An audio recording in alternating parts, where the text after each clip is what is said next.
Gareth Hughes.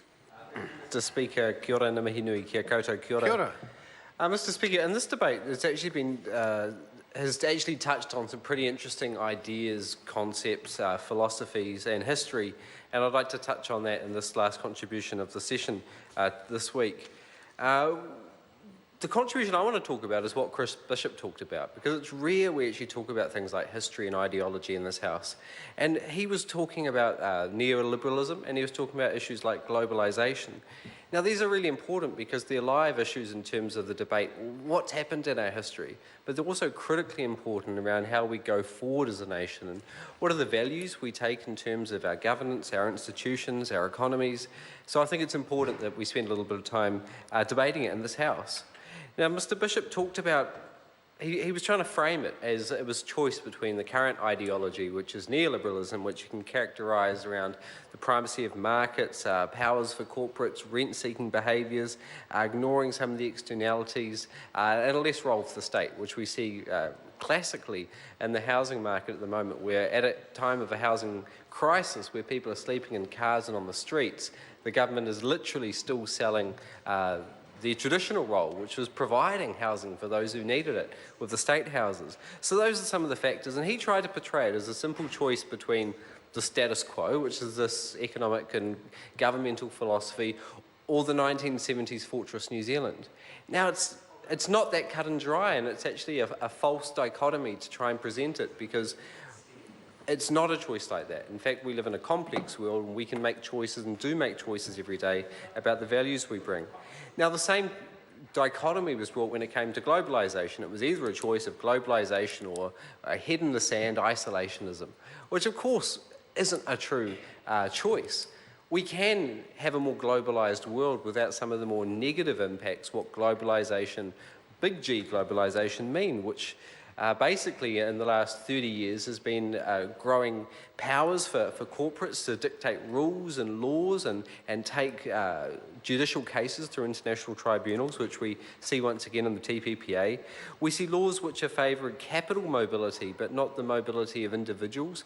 It was a theory where everyone would be brought to the same standard, but in fact what we have seen is a global 1% now that owns as much wealth as the other 99%.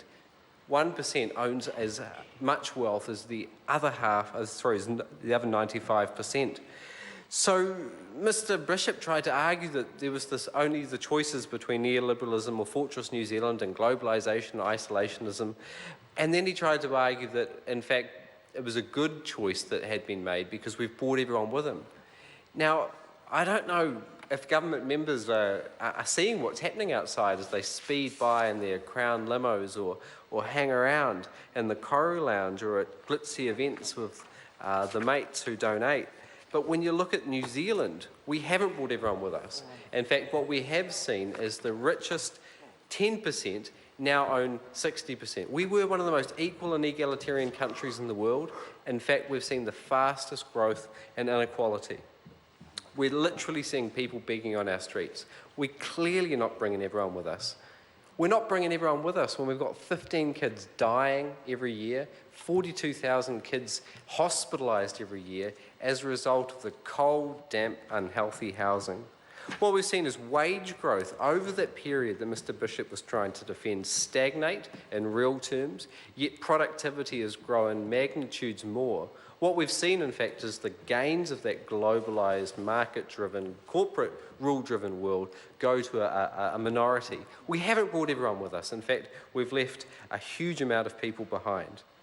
He also said that, of course, you can't subsidise yourself to prosperity.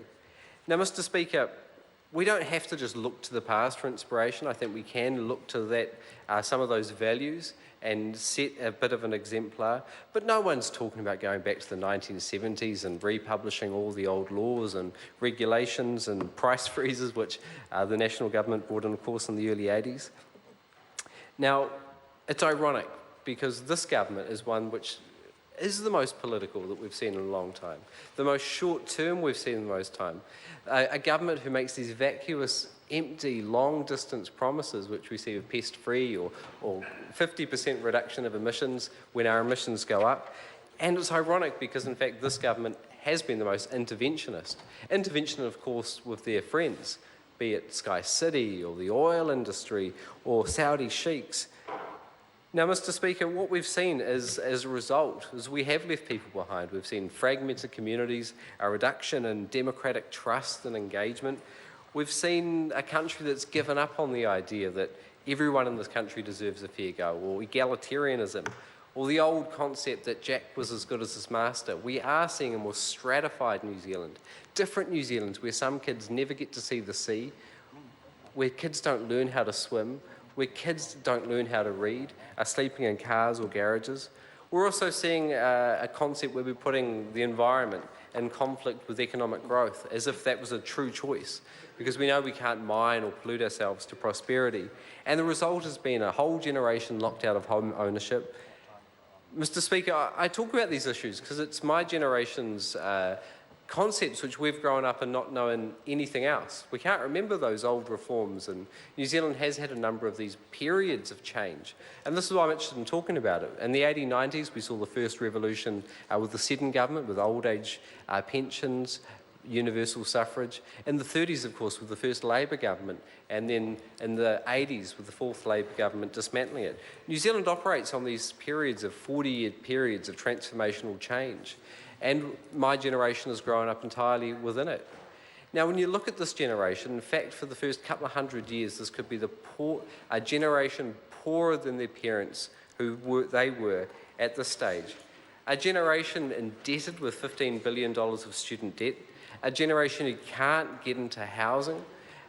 The difference, Mr. Speaker, was for my parents, an affordable education, a job for life, and state support to get into a house, which were just considered the norms under that value set. Today they're considered luxuries for my generation, a job, a house, and affordable education.